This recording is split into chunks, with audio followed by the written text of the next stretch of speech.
Very recently we got the sad news that Visceral Games, best known for Dead Space, have been closed by EA. Not only this, but the unnamed single-player Star Wars game they're working on with Amy Hennig is going to undergo radical changes to quote, marketplace trends. But we're not here to talk about that. Visceral is sadly just one of the many studios that have been closed by EA, and I doubt that they'll be the last. What I am here to discuss is the hugely ballooning budgets of AAA games and how I think they need to change, or we may just see another crash. Instead of the whole industry though, it will be the very top of AAA, where a budget under the many millions of dollars is unheard of. An interesting piece of information came out of the wake of the news of Visceral's closure, which is why I brought it up, and it was about the cost of developing Dead Space 2.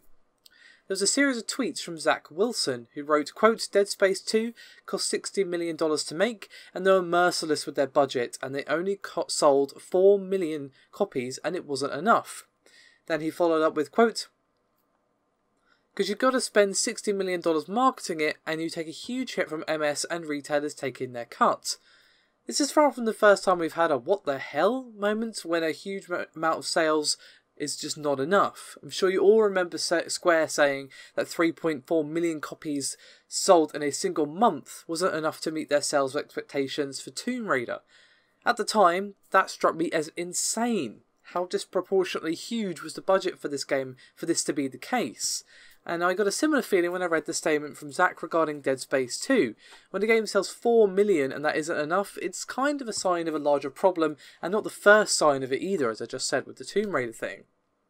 Immediately I think of Hellblade: Senua's Sacrifice, and according to a developer diary from Ninja Theory, that game only needs 300,000 copies sold to meet their sales target. They also provided a helpful chart, which shows that the game was only made by 12 people. This is no indie-looking game either. While it is shorter, around 7 to 8 hours, and more limited in scope, and of course at a smaller cost to us, the consumer, than most AAA games, it still shows me that the AAA way of doing things has become hugely bloated. Now obviously it's not so simple to say X amount of sales equals X amount of revenue to the publisher and the development team. There was a very interesting pie chart shared in 2010 by Steve Perlman, founder of OnLive, remember them, at the Design Communicate Entertain Summit in Las Vegas, the DICE Summit if you will. Now it does show exactly where your $60 goes, and shows the split between publisher, platform holder like PSN, Steam, Xbox Live, distribution costs and the retailer. And even if you say that this data has changed somewhat on the years between then and now, it still showed that only a paltry $27 goes to the publisher out of the $60 that you pay at the till.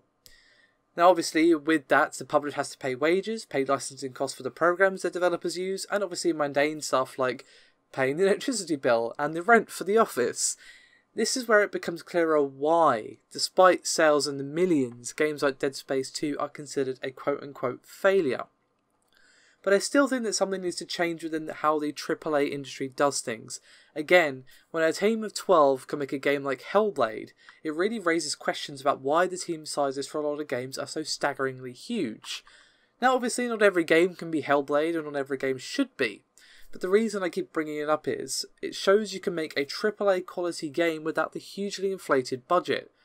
For example, there was an interview conducted back in 2013 with Ubisoft and GamesIndustry.biz where they discussed a lot of things, including how many people were needed to create the game Watch Dogs 2 and how many people they needed on a typical basis.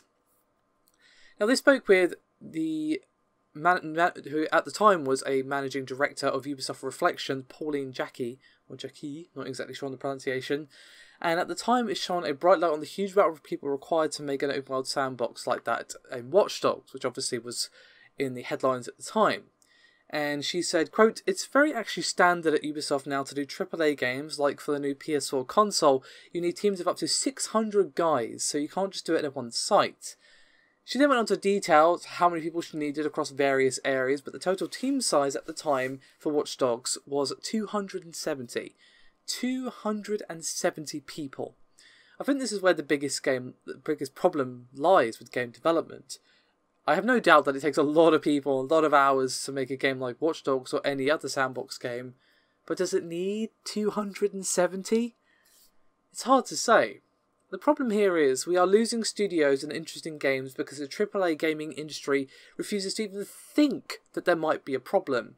Even if you said that you had 3 times the budget of Hellblade, it's still way under the budgets we've seen reported for games lately. For instance, $500 million on Destiny, $265 million on GTA 5 and so on. Sometimes, often, you are even putting the multi-million marketing budget on top of the multi-million budget of the development costs. Now, I'm obviously not an expert. I've never developed a game. I probably never will develop a game. But just looking at everything I've presented here, it does seem that there is something wrong and that the AAA industry needs to rethink things a bit. Budgets are only increasing, which is why we have seen the rise of things like microtransactions and loot boxes in full-price games. However, it would be quite reductionist of me to point at a single thing and proclaim, well, there's your problem. This is an incredibly complex topic, and of course, it's not like these games are being developed and published in a vacuum. We have to consider that a large group of people demand absolute realism from these games, and will expect the very best graphics and photorealism. But obviously, that photorealism doesn't come cheap, so I think it would be unfair to not consider the weight of expectation upon a lot of these AAA games, and how that probably factors into these ballooning budgets. Of course, it's hard to say with any real certainty what aspects of game development can be trimmed down, as a lot of developers are remiss to talk openly about their development process due to the rather toxic and negative response this can generate. Now, this attitude does seem to be changing a little bit, rather slowly, as we saw recently with the response to CD Projekt Red's openness, but this has still made a lot of developers gun-shy, and you can hardly really blame them. But, despite everything I've said here, I do still think that the AAA industry needs to take a long, hard, retrospective look at itself before the bubble bursts. We will never see another video game crash like we saw in 1983. The industry is just too widespread, it's too huge now. But, as I already said at the start of the video, I think it is a very real possibility that the AAA gaming industry will crash as people are becoming more and more tired of the microtransactions and $50 season passes. Something has to give, after all.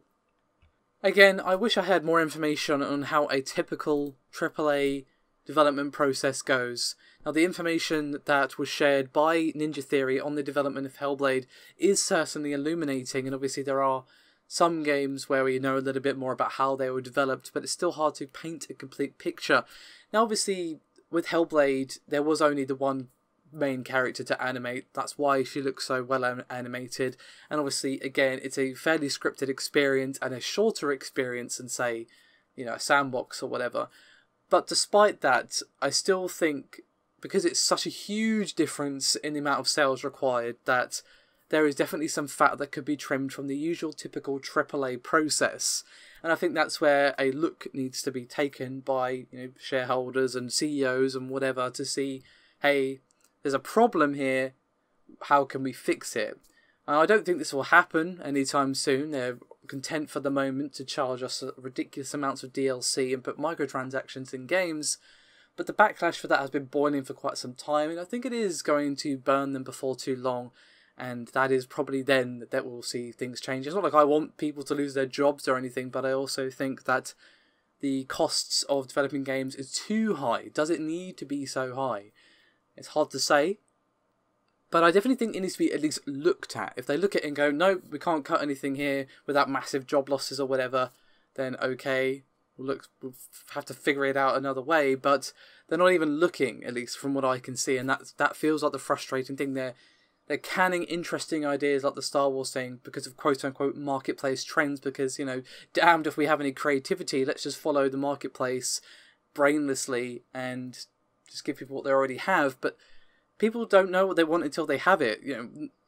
Before PlayerUnknown's Battlegrounds and like the games that came before it, like King of the Kill and so on, people said, "Oh, Battle Royale game? Yeah, probably wouldn't have come up on any what kind of games do you want survey." But now that we have them, we're like, yeah, more of that. That's what I'm saying. You have to kind of take a chance sometimes, but obviously they can't because we're talking about multi-million-dollar projects here. So basically, I just think there needs to be a look at done in a lot of cases, and we can't keep losing studios the way we are, and we can't keep losing creative ideas the way we are. That is why, to be honest, I play more indie games than AAA these days, because that is where developers are more free to take risks. Anyway, you've heard me talk and ramble for almost over 10 minutes now, excuse me. You will find some links in the description to my various sources for this particular piece, but I want you to let me know your thoughts and opinions on everything I've discussed here, and anything you feel I may have missed, anything you feel is worth doing another video, should I say, in the future. Thank you guys so much for watching, your support is highly appreciated, and I'll see you next time.